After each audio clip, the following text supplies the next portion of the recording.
देर आए दुरुस्त आए, ये कहावत तो आपने सुनी होगी ना। बस यही कहावत है जो स्मृति मांधाना और आरसीबी कह रहा होगा कि चलिए देर से ही आया पर आया तो सही। वो है पहली जीत डब्ल्यूपीएल के अंदर, जिसके लिए इतना लंबा इंतजार करना पड़ा। पिछले मुकाबले में बहुत करीब आ गए थे, अंतिम ओवर तक मैच गया था लेकिन जीत नहीं पाए थे। लेकिन जो मुकाबला यूपी वॉरियर्स के विरुद्ध खेला उसमें जीत आरसीबी के नाम हुई।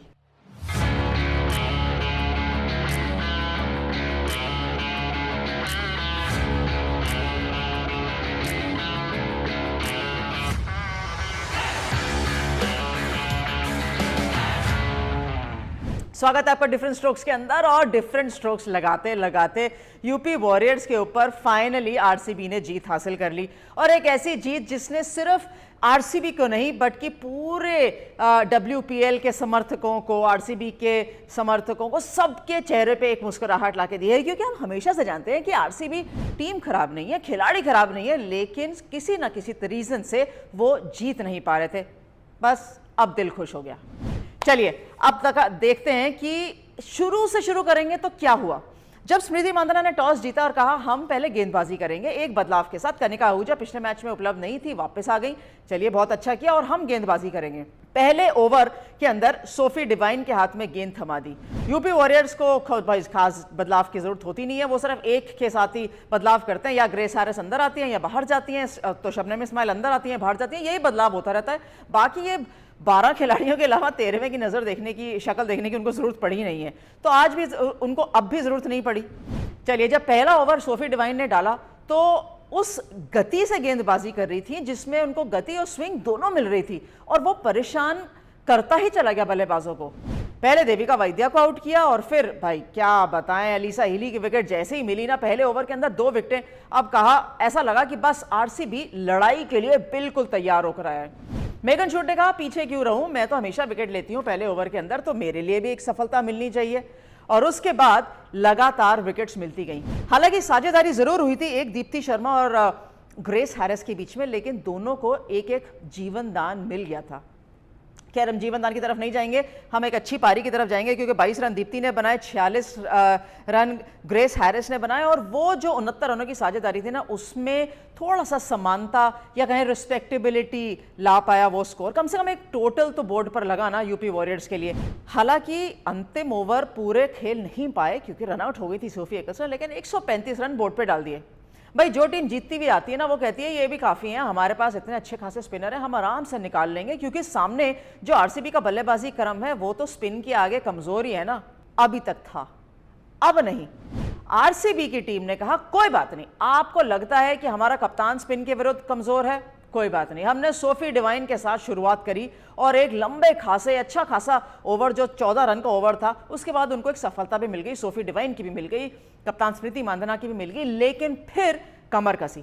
हेदर नाइट का अनुभव कहीं ना कहीं तो काम आएगा, लेकिन इतना सारा टोटल बोर्ड पे ना रहने के बावजूद भी मुझे ऐसा लगा कि कहीं ना कहीं आरसीबी ना एक अपने ऊपर दबाव ले रहा है, प्रेशर ले रहा है, जबरदस्ती शॉट्स मारे जा रहा है, कोशिश कर रहा है तेज रन बनाने की, जिसकी आवश्यकता थी नहीं।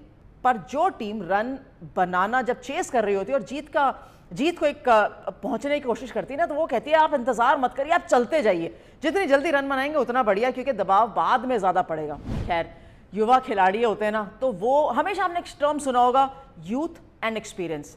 ये था एक्सपीरियंस जिसका एक स्टाइल था खेलने का, टॉप ऑर्डर ऑफ आरसीबी, और एक मिडिल ऑर्डर ऑफ आरसीबी है जो कहता है कि हम युवा हैं, ऋचा घोष, श्रेयंका पाटिल, कनिका आहूजा, वो कहता है हम अपने हिसाब से खेलेंगे, चौके भी लगाएंगे, छक्के भी लगाएंगे, सिंगल डबल भी भागेंगे और एंड में टीम को जीत भी दिलाएंगे।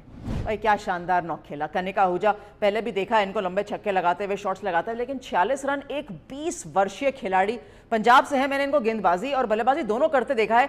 अभी तक इस टूर्नामेंट में गेंदबाजी की बारी नहीं आई है, लेकिन बल्लेबाजी करते हुए तो टीम को जिताया, और एक युवा खिलाड़ी ने इस टूर्नामेंट में अपना नाम किया। Player of the match Kanika Ahuja रही, और सबसे अच्छी बात रही कि वो जो मुस्कुराहट थी ना, वो आरसीबी के हर खिलाड़ी, हर समर्थक के चेहरे पे थी, और हमारे भी। Have you ever heard of the Big Daddy? Join this platform to win prizes on live sports. There is one single wallet. Once you deposit the amount, you can choose from any live casino, sports or slot games. We have curated a selection of Indian casino games like Andar Bahar 2020 Cricket, Bollywood Casino, Teen Patti, and much more. Click on the link in the description to join the Big Daddy and avail a 3% cashback as joining bonus. Join now.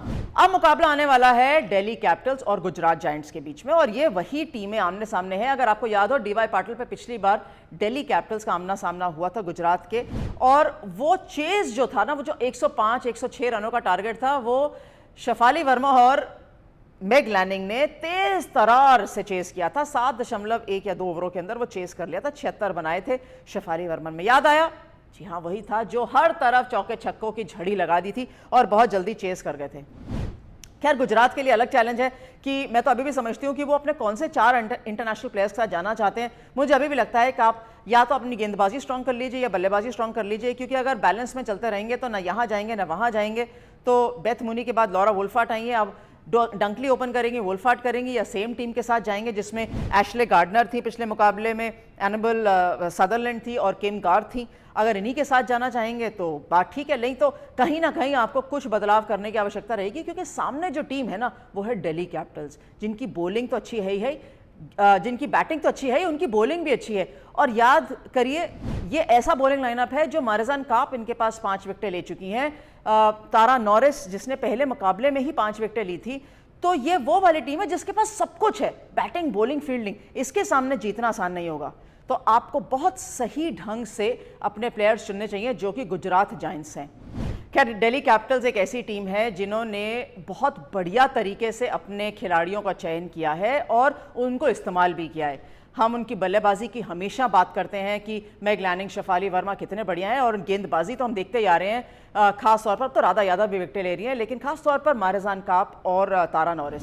Hemlata काला से बात करते हैं, क्योंकि ये जानना बहुत ज़रूरी है। हेमलता काला असिस्टेंट कोच हैं दिल्ली कैपिटल्स की, और इनसे बातचीत करी थी और मैंने पूछा था कि हेमा, जब आप ऑक्शन में बैठे थे तो क्या कोई सरप्राइज था और कोई सोच थी कि आप तारा नॉरिस के साथ जाना चाहेंगे? उससे आपको बेटरमेंट भी मिला है और एक अच्छी परफॉर्मेंस भी। ऐसे तो कोई सरप्राइज पिक्स नहीं थे, लेकिन हाँ, एक जैसे हम लोगों ने नोरा को लिया है, वो यूएस से है प्लेयर, और जैसे और किसी ने भी शायद पिक नहीं किया है कहीं के एसोसिएट प्लेयर को, तो हम लोगों ने वो पिक किया है। और ये एसोसिएट प्लेयर्स के लिए बहुत अच्छी है कि अगर हम एक एसोसिएट प्लेयर को लेते हैं तो वो अगर अपने यहाँ वापस जाता है तो वो और लोगों को भी मोटिवेट कर सकता है। तो मुझे ये वाला पिक बहुत अच्छा लगा, और ये सबसे अच्छा पिक मैं बोलूँगी। कहीं ये बहुत अच्छी स्ट्रैटेजी तो नहीं थी कि एक इंटरनेशनल प्लेयर एक्स्ट्रा आ जाएगा तो और एक अच्छा बॉलर भी आ जाएगा? यस, ये एक रणनीति का हिस्सा भी हो सकता है, क्योंकि हम लोग 5 मतलब उसको इंक्लूड करके 5 वो खिला सकते हैं। देखा, इसीलिए ना फॉरेन टैलेंट के साथ साथ होम ग्रोन टैलेंट भी होना बहुत ज़रूरी है। हेमलता काला फॉर्मर इंडिया इंटरनेशनल प्लेयर है भाई, बहुत लंबे छक्के मारती थी जब ये खुद खेलती थी। अब असिस्टेंट कोच हैं दिल्ली कैपिटल्स की, तो इनको तो बिल्कुल आइडिया है कि किस तरीके से डोमेस्टिक प्लेयर्स के साथ खेलना चाहिए। और देखिए कितना फ़ायदा मिल रहा है अब दिल्ली कैपिटल्स को कि अब मारिजान काप के साथ साथ आपके पास रोटेशन के लिए शिखा पांडे भी हैं और तारा नॉरिस भी हैं, और आप बिना कुछ कहे भी 5 इंटरनेशनल क्रिकेटर्स खिला सकते हैं या 5 फॉरेन प्लेयर्स खिला सकते हैं, क्योंकि WPL के अंदर रूल है ना कि आप 4 फॉरेन प्लेयर्स और 1 एसोसिएट नेशन का प्लेयर। तो देखिए, स्मार्ट पिक जरूर है। इसी स्मार्टनेस के साथ अगर गुजरात जायंट्स भी अपनी टीम पिक करेगी तो बढ़िया एक कॉम्बिनेशन निकल कर आएगा, क्योंकि दिल्ली कैपिटल्स जो है ना, उनका बल्लेबाजी बहुत स्ट्रांग है। अब तो गेंदबाजी की भी हम बात सुन चुके हैं कि स्ट्रांग है। तो मैचअप्स जब रहेंगे दोनों टीमों के आमने सामने, भाई मैं समझती हूँ बैटिंग हैवी कर लीजिए, गेंदबाजी में अपने आप कहीं ना कहीं से आपको और दमखम निकल जाएगा जब आप रन्स बोर्ड पर डालेंगे, क्योंकि सामने दिल्ली कैपिटल्स आसानी से आपको मैच ले जाने नहीं देगा। हालांकि गुजरात जायंट्स के लिए कॉन्फिडेंस होना चाहिए, क्योंकि आरसीबी मुकाबला जीता है। आरसीबी वही टीम है जिसके विरुद्ध गुजरात जायंट्स ने अपनी पहली जीत हासिल करी थी। तो जब आरसीबी फॉर्च्यून्स टर्न अराउंड कर सकता है तो गुजरात जायंट्स क्यों नहीं? भाई मुझे लगता है मुकाबला बहुत कड़ा होएगा, ऐसा मेरा मानना है। आप जरूर बताइए कि आपको क्या लगता है कि गुजरात और दिल्ली के बीच कौन सी टीम जीतेगी, और क्या मुकाबला कड़ा रहेगा या वन साइडेड रहेगा? Do subscribe and thanks for watching different strokes.